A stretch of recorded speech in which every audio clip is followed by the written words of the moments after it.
Well, good afternoon. My name is Frolin Marek. I'm from San Antonio. Today we're here to talk about gun control in churches. Welcome to Detroit. No, wait, I'm sorry.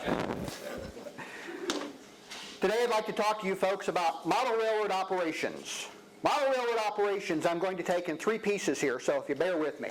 The first thing we're going to talk about is some things that a lot of people take for granted. They already know, but they forget when they start talking about operating. Details like, what kind of cars do you have on your railroad? And the different kinds of cars when you talk about having a box car. The other things I want to talk about is how to set up software using RailOp, how easy it is in a quick 1 hour time to go through and get the program configured for your railroad. And then I'm going to talk to you about examples of different types of switch lists. The main idea here is to be able to migrate along. Now, I know most of us started off in a very similar fashion. I mean, how many people here didn't start with a train at Christmas time? And you know, granted, it was all fun and great. We all enjoyed it. We played with it, and we played with it. And at some point, we decided we wanted to do a little bit more than a train. So as we started growing up, we started to run more trains. And let's face it, some guys have just got trains running and running and running.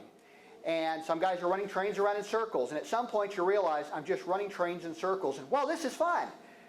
And then you know what? A lot of us grew up. And as we grew up, our interest in trains changed. And we started liking other trains.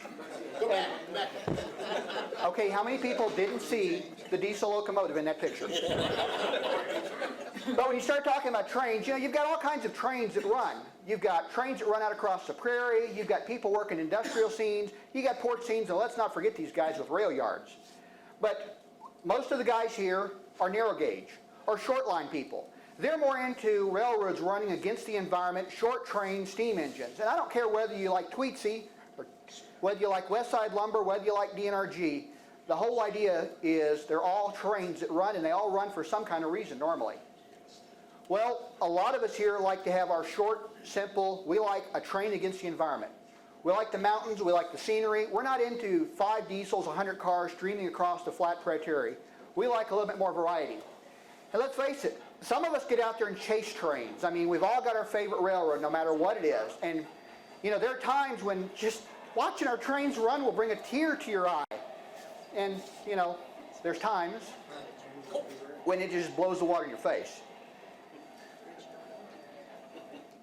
But let's get back to model railroading. So we come home from our railroads, and we come back and start drawing up track plans. And we start going, okay, I got turntables, and I got mines, and I got tunnels, and I got all these things I want to do with a railroad. Well, as that expands along, you start building the railroad. And of course, just like everybody, you get your bench work going in, you get your scenery in. Some guys get into some very robust constructions of engine cars and details. And as it progresses along, you get some very nice models, railroads out there. You got some impressive scenes out there. But, you know, it all comes down to, you've got this really nice railroad. What are you going to do with this railroad now? Well, that's where operations can come into play. You want to start having friends come over to run your trains and play with you. But when you play trains, you want to do it a little more realistic. Now, there are several ways you can do this. And of course, one of the weirdest ways is have some guy show up with a bunch of clipboards and manifest and talk about using a computer program.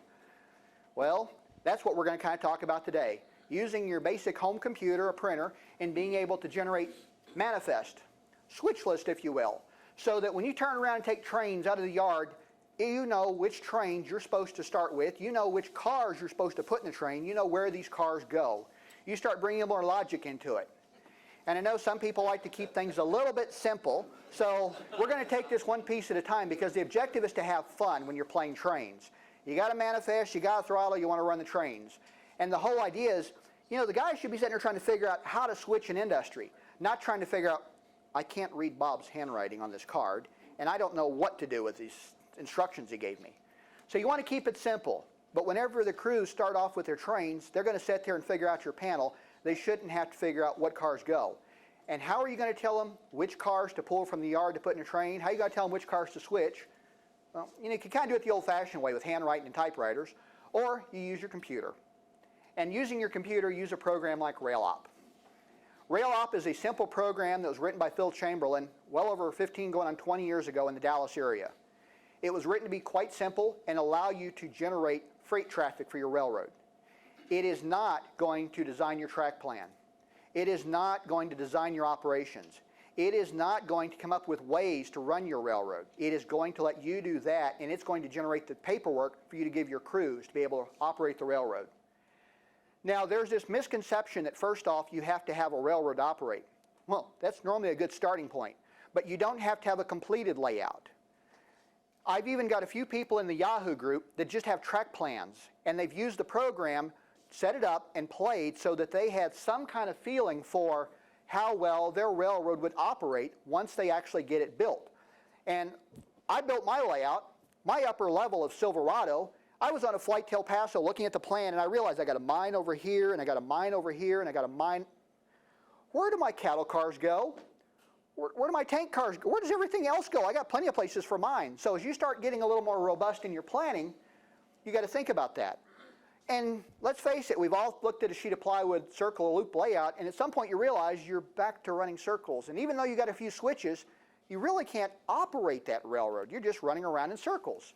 So you move forward and you get a little more robust plan. When you start looking at operating, you've got to have kind of a place for your trains to go to, a place for your trains to come from, some places to do switching along the way. Operationability, because we're going to come a long way from that Christmas tree layout that's just a big circle of track. So you get your layout built. You get all the fancy scenery in, get all the details in. What do I need to know about the software for operating? Well, some of the basic things that you already know about your layout now that most people can answer. Okay, for this case, we're going to call our railroad Red Mountain Central. You know, recording marks, we don't have DNRG or RGS. It's going to be RMC. The layout that I'm going to play with here is ON30. And for the train length, I don't want to run trains over 300 foot long. A lot of people start saying, I don't want to run over 5 cars long. Well, if you're running passenger cars and they're 40-foot cars, or you're running freight cars and they're 30-foot cars, that's a whole lot different. So you need to more think about your sidings in footage. The DNRG had its sidings. The East Broad Hub had its sidings, and they were 800 feet, 900 feet. They weren't cars long. Well, what kind of cars are you going to run on the railroad? Box cars, reefers, gondolas? What kind of trains? What are the towns on the railroad? All the things that you already know about your railroad. So let's jump forward and start talking about cars. Piecing it along here, as we know, there's all kinds of cars. And as you get into all kinds of cars, not all cars are the same kinds of cars. You've got different classes. A hopper. Well, how many different kinds of hoppers are there out there? And you might say, yeah, but these are standard gauge cars. Well, if we get into narrow gauge, I'm sure that a lot of people here are aware that there were certain box cars that had some special purpose duty on them that the Rio Grande ran that only went to certain places. I'm sure most folks know that there's a single level and a double level stock car for sheep and for cattle. You have to start thinking about these. And gee whiz, if we say gondolas, how many of these cars are not considered a gondola, but they do have different purposes? Cabooses, passenger cars. If you say maintenance of way, what kind of maintenance of way? Well, let's keep things simple for today. Let's get it back to our basics. So for operating, we're just going to talk about running box cars, reefers, flats, tanks, cabooses, and coach, passenger equipment. Because, I mean, the bottom line is you want to go run your trains. You don't want to spend the next 5 hours listening to me talk about different kinds of wood or versus metal-sided mechanical reefers.